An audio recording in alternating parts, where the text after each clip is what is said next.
Excited to be here, ready to go. Fire away.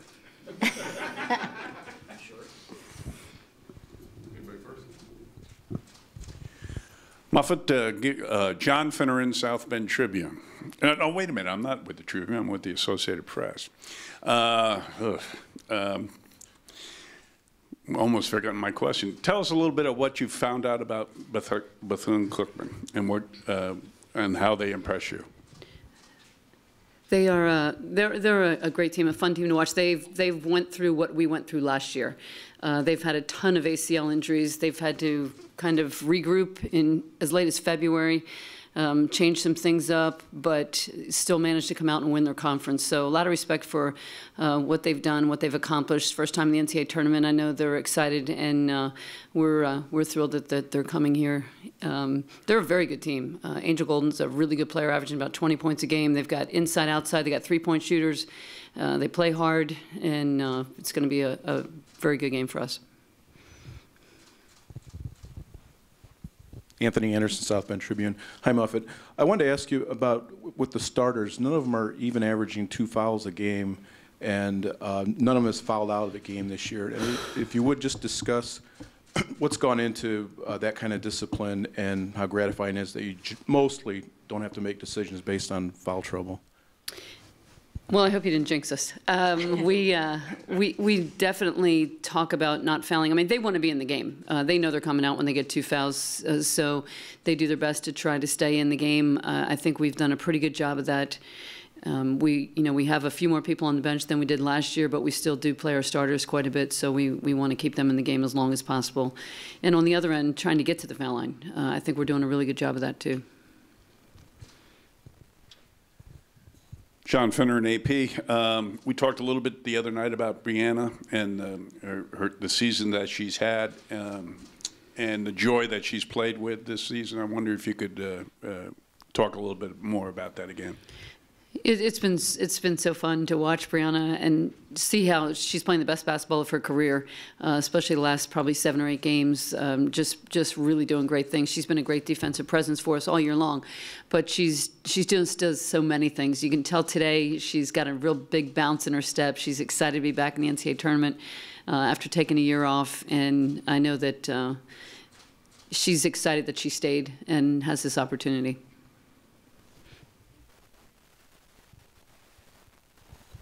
How is Jordan Nixon right now, and are all the other players that have been out there full tilt right now? Yeah, Abby Prohaska turned her ankle yesterday, so her status is unknown. She'll be a game-time decision. Jordan's coming along. She's going to be able to give us some minutes. I thought she did some things in the ACC tournament. She hadn't practiced at all and went in and played in the ACC tournament, so it's been good to have her at practice this week so she can kind of get the cobwebs out and try to get back in stride. It takes a while, but she will be available.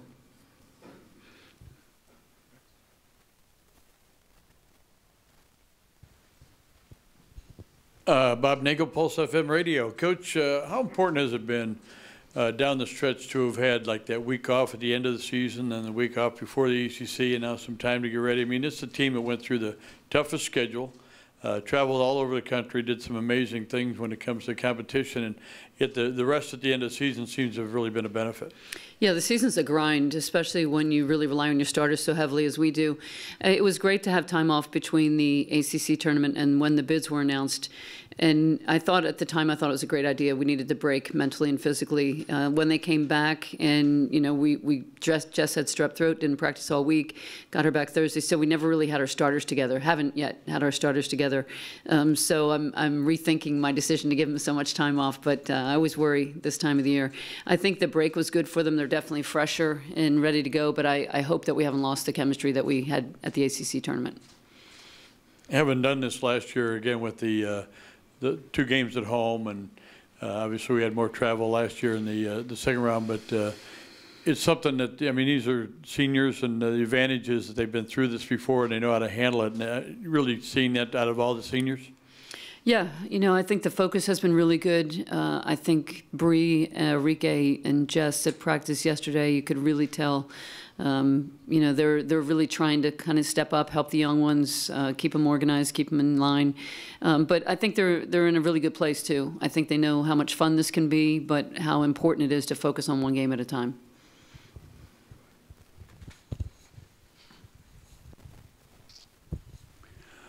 John Finner and AP.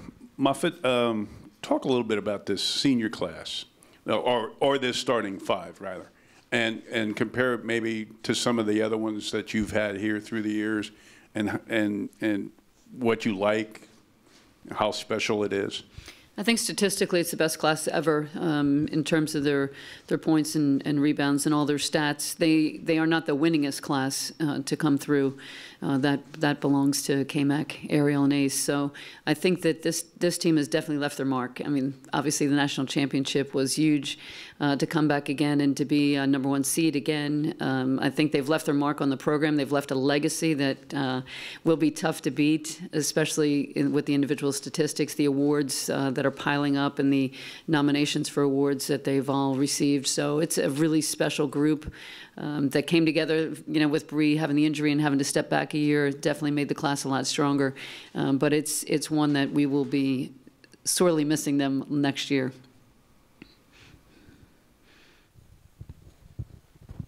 Evan Petzold, Central Michigan Life. I know you're not playing them in the first round, but Central Michigan, a mid-major school, they took Louisville down to the wire. I mean, I guess coming into this whole tournament, their thought process from coaches and players both is, we want respect and we want people to know that, mid-major teams can hang with the best.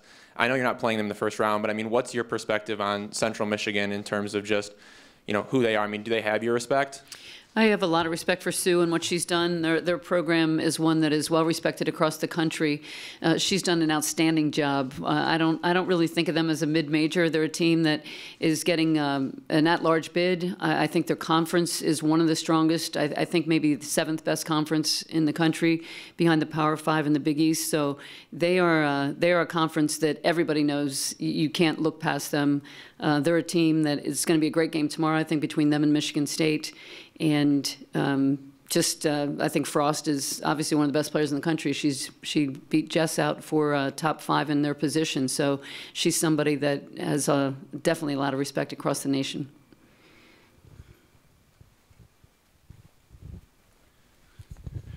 John Finner and AP. Talk a little bit about parity in the women's game and where it has go back maybe years and where you think it has it really jumped at you this year? I think parity's finally coming to the women's game. I think you saw it last year for the first time when you had a couple of mid-majors in the Sweet 16. I think you'll see upsets more and more as we go on. I think parity is all about recruiting. Connecticut has historically had the #1 player in the country every year. This year they have 3 #1 players in the country, along with the rest of their All-Americans. And I think you're starting to see kids look to go somewhere else. This year South Carolina had the best recruiting class. Last year it was Baylor. #1 player in the country this year went to Stanford. I think you're seeing kids choose other places, and that's what brings parity. In the women's game, you have to really be in the top 2 or 3 in the country to really make a significant impact on a program. And, Connecticut has really been the team that has generally gotten the most #1 players. So I think when kids start to look around and see what Asia Wilson did, taking South Carolina to their first national championship, and, with the kids that are coming here and going other places, I think you'll see that the parity will finally, in the next couple of years especially, I think it's really going to be a very, very equal. You'll see a lot more #1 teams throughout the year, which, for us, sometimes we've had a team be #1 the entire year. We've seen teams go undefeated or undefeated in their conference, and you're just not seeing that anymore.